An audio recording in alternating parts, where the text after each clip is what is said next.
This is me going to the Capitol to interview some state representatives on the school funding issue. What are the biggest challenges facing Texas schools in terms of funding right now?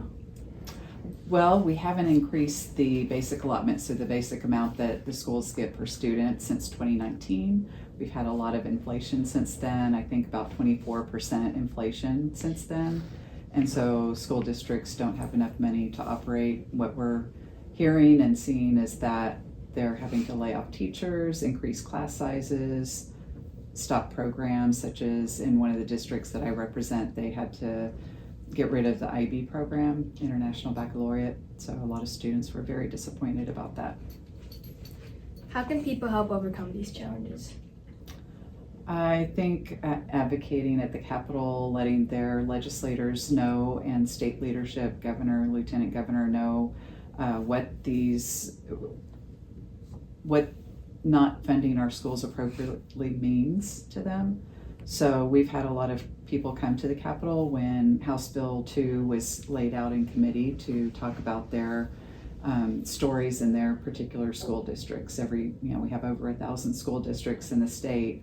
And so just understanding that this is a very common theme in many of the districts around the state, that they're not getting the funding they need to keep class sizes small and give students an excellent education.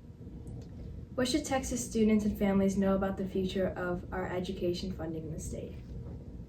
So it's become very political, and rather than it being just based on how much it costs to educate a student, it has turned into somewhat of a political fight.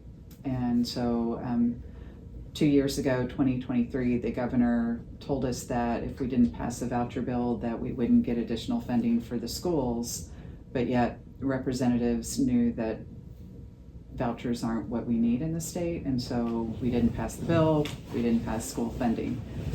So that's what I mean by it's become political. It's become a way for state leadership to make sure they get what they want. In this case, a voucher bill. And so the governor is doing that once again, saying if you don't pass my voucher bill, we're not going to see an increase in school funding. So we've got to figure out a way to take politics out of school funding.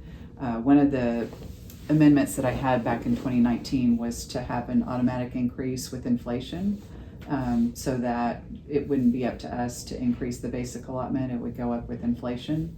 That didn't pass, but last session there was another representative that proposed that in the school funding bill. So I think that would be really important, just to make sure that the funding increases when we see inflation, so that it's not up to us and it isn't caught up in politics.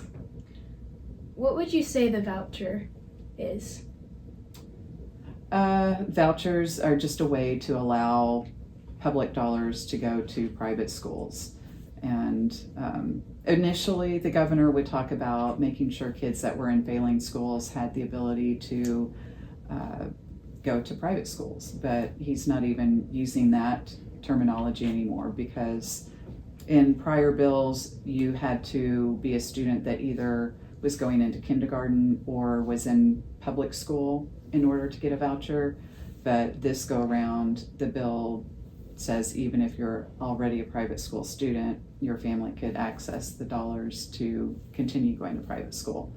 So that negates the theory that it's to take kids out of failing schools and send them to private school.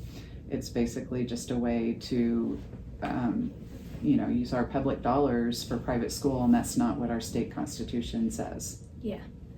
Critics of school vouchers argue that they take funding away from public schools. Where do you stand in this situation?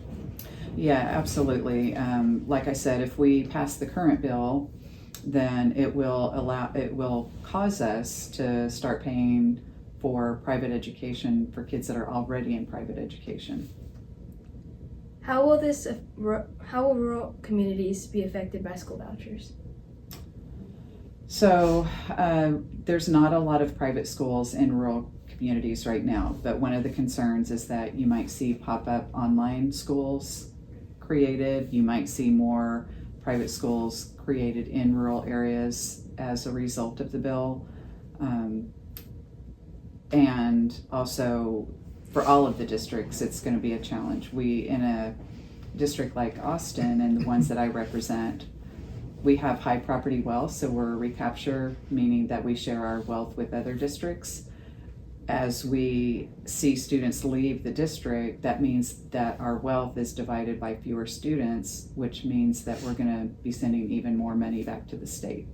So it's going to be a challenge for both urban, any of the districts that are recapture districts, but also for rural districts who already, I mean, honestly, I think every district in the state feels underfunded right now. Yeah. Do you think the $220 increase as allotted by House Bill 2 is enough to meet the rising cost of education? Absolutely not. What additional steps should be taken? We should at least attempt to reach where we would be with inflation. I have a bill that would increase the basic allotment to $7,500, which is pretty close to reaching where we would be with inflation adjusted. So that would be my proposal. Texas has seen teacher shortages in recent years. What measures are being taken to increase teacher pay and retain quality educators? There's been a lot of talk about increasing teacher pay, but unfortunately, House Bill 2 does it in a way that I don't think is the best way. So it would put it into a teacher incentive allotment. Right now, not every teacher throughout the state even would qualify for the teacher incentive allotment. And so it would create some inequities. Those teachers that qualify, whose school district participates in the program, who you have to spend some time to qualify for it, they may see their pay increase, but you'd still have a lot of really hardworking teachers who wouldn't see any increase that way. How does the current budget proposal address the students who require extra academic or mental health support? I don't know that it addresses it properly. I think every district has the knowledge of their students and their needs, whether it's we need more school counselors in the building, whether we need, I think it should be up to the districts to have some flexibility. Again, if you put the money into the basic allotment, that gives the districts the ability to really recognize what's happening in their district and make sure the students are getting what they need to be successful. Do you think we need to raise that amount? The basic allotment? Yes. Oh, yeah. So I think we should raise it up to $7,500 per student from the current $6,160. Is there anything else I need to know about this? About the subject in general? Well, the more people who advocate, and even young people like yourself, have a voice in this issue, to reach out to your representative, your senator, the lieutenant governor, and the governor.